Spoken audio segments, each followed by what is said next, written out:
होगा ना जब आप नीचे बैठे हैं, आप अनजान लोगों के साथ बैठे हैं जिनके आसपास कई आप जानते नहीं होंगे, फिर भी आप अपनी भक्ति में मग्न हैं, तो ये दर्शाता है कि आपका अहंकार नहीं है। दूसरा, आलस्य। अब कथा सुनते हैं, चलो कीर्तनों में तो कीर्तन चलता जाता है, एक थोड़ा जोश बना रहता है, पर कथा में तो बातें हैं, कई बार ज्ञान की बात है। इतनी देर से इंसान बैठे बैठे सुन रहा है शांत, एक दो झपकी तो लगी जाती है। तो इसीलिए कथाओं में जब बीच बीच में भजन आते हैं तो आपको तालियां बजाना चाहिए। क्यों? क्योंकि एक तरीके से वो जोश आता है, वो अगले भजन तक जोश बना रहता है, तो वो जोश होना चाहिए। तो उससे क्या होगा? आलस्य नहीं होगा। आलस्य नहीं होगा तो आप कथा ध्यान से सुनेंगे तो आपका ही कल्याण होगा। दूसरा कारण। तीसरा कारण, कई बार हमारे आसपास ऐसे जीव जंतु बैठ जाते हैं जो खुद तो कथा सुनते नहीं, दूसरे को भी सुनने नहीं देते। हर थोड़ी देर में सुपारी, सौंफ, कहां से हो, क्या नाम है, अरे कथा सुनने आए हैं कि पंचायती करने आए हैं? जिंदगी भर तो बात ही करते रहते हैं, पता चला जिस दिन ऊपर जाएंगे ना, भगवान कहेंगे क्या किया, तो हम कहेंगे बातें, सिर्फ बातें ही की हमने जिंदगी भर। कम से कम कथा में तो बात ना करें। तो जब आप, अब ये कब होगा? जब आप खाली बैठे हैं, शांत बैठे हैं। अब आप हर थोड़ी देर में ताली बजा रहे हैं तो वो भी आपको जल्दी से परेशान नहीं करेगा, वो किसी और को ढूंढेगा। क्योंकि जब आप कथा में आते हैं तो एक तरीके से भक्त और भगवान का मिलन होता है। एक बात बताइए, यहां पर इतने लोग बैठे हैं, मैंने अभी तक शायद ही, इक्के दुक्के छोड़ के बात अलग है, पर शायद ही किसी को फोन का इस्तेमाल करते हुए देखा है। इतनी देर घर पर बैठ सकते हो, हर थोड़ी देर में।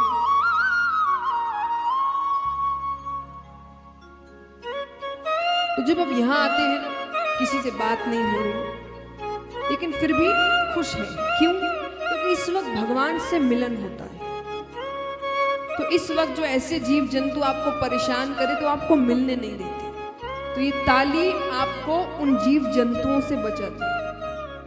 इसलिए जब भी कथा या कीर्तन में आओ तो अगली बार किसी को बोलने की जरूरत ना पड़े, आप खुद इतनी तालियां बजाओ।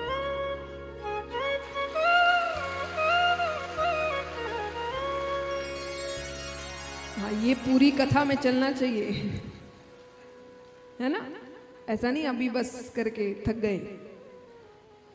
तो पहली ताली भोले बाबा ने बजाई तो जितने भी जीव जंतु कैलाश पर्वत पे थे वो सब कैलाश पर्वत छोड़कर जाने लगे। दूसरी ताली बजाते हैं तो महादेव जी का जो त्रिशूल है वो कैलाश पर्वत की 3 बार परिक्रमा करता है। ये कोई छिपकर तो नहीं बैठा, क्योंकि अमर कथा है, सबको नहीं सुना सकते। तीसरी ताली बजाते हैं, सुगंधित हवाएं बहने लगती है, भक्ति में वातावरण हो जाता है। अब भोले बाबा कहते हैं कि देवी, इस कथा में निद्रा रानी भक्त की परीक्षा लेने आती है। निद्रा रानी यानी नींद।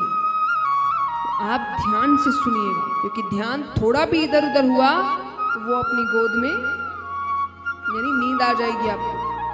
ठीक है, भोले बाबा ने कहा फिर भी आप एक काम करिएगा, आप हर थोड़ी देर में बार बार कहते रहिएगा, स्वामी, स्वामी, स्वामी। क्योंकि क्या पता मैं कथा करते करते नेत्र बंद कर लूं, मग्न हो जाऊं, नेत्र बंद करके कथा सुनाऊं, तो मुझे तो पता नहीं चलेगा आप जग रहे हैं कि सो रहे हैं। तो आपकी आवाज आती रहेगी, तब तक मुझे पता चलता रहेगा कि आप कथा सुन रहे। जैसे व्रत इत्यादि में भी होता है ना, महिलाओं को ज्यादा पता होगा इसमें, कि जो व्रत रखते हैं कई भगवान के, तो कहानियां सुनते हैं, तो उन कहानियों में जो कहानी सुन रहा होता है वो बार बार हुंकारा भरता है, ये यहीं से शुरुआत हुई है कि सामने वाला सो न जाए। तो माता ने कहा ठीक है। जैसे ही महादेव जी ने कथा आरंभ की, उस कल्पतरु वृक्ष पे एक सूवे का अंडा पड़ा था। सूवा यानी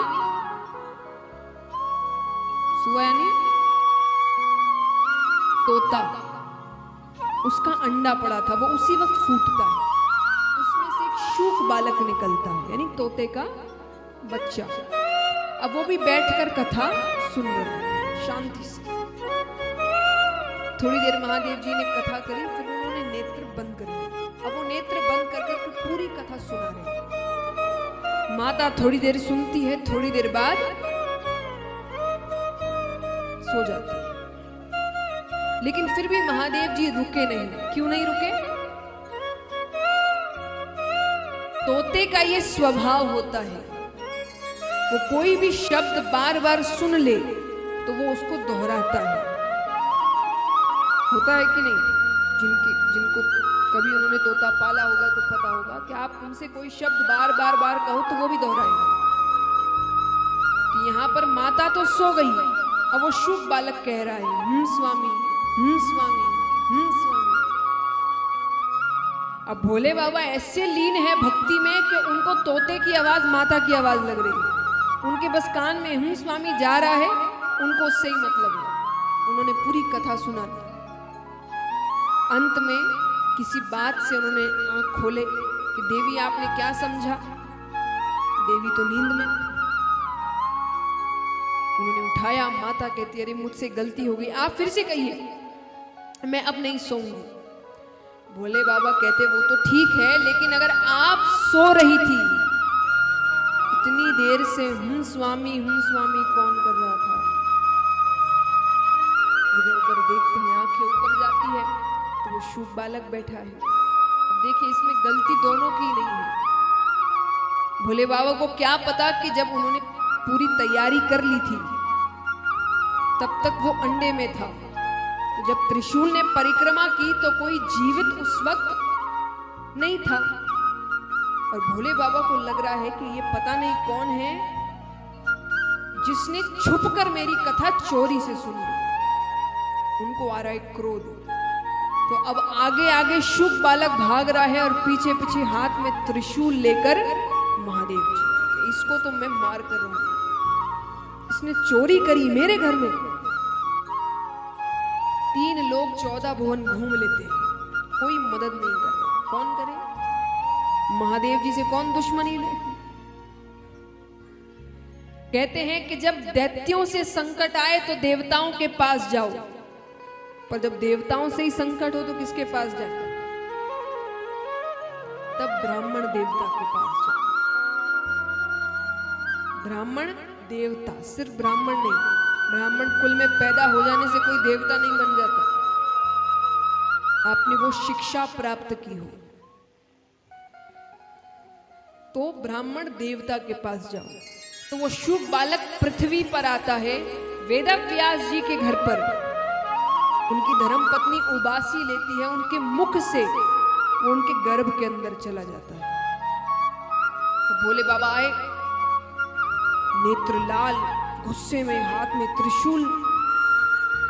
वेदव्यास जी देखते हैं, उन्होंने कहा पहली बार तो दर्शन दिए, वो भी इस रूप में, ऐसी क्या गलती हो गई मुझसे?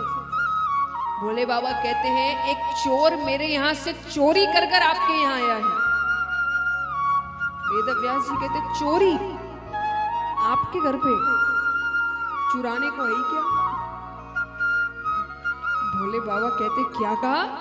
अरे नहीं नहीं, मेरा मतलब है आप तो बिना मांगे ही दे देते हैं, और ना आप अपने घर में ऐसी कोई वस्तु रखते हैं। अब खाने की वस्तु चुराई हो उसके लिए इतना क्रोध? भोले बाबा कहते हैं खाने की नहीं, उसने मेरी अमर कथा चोरी से सुनी है, मैं उसे मृत्यु दंड देकर रहूंगा। वेदव्यास जी कहते सही नाम है आपका भोले भंडारी। भोले बाबा ने कहा क्यों? बोले क्योंकि अगर उसने अमर कथा सुन ली तो अमर हो गया, आप मार ही नहीं सकते उसको। और मान लीजिए आप सर्वशक्तिमान है, भगवान है, महाकाल है, आप उसे मार दे तो आपकी अमर कथा झूठी हो गई।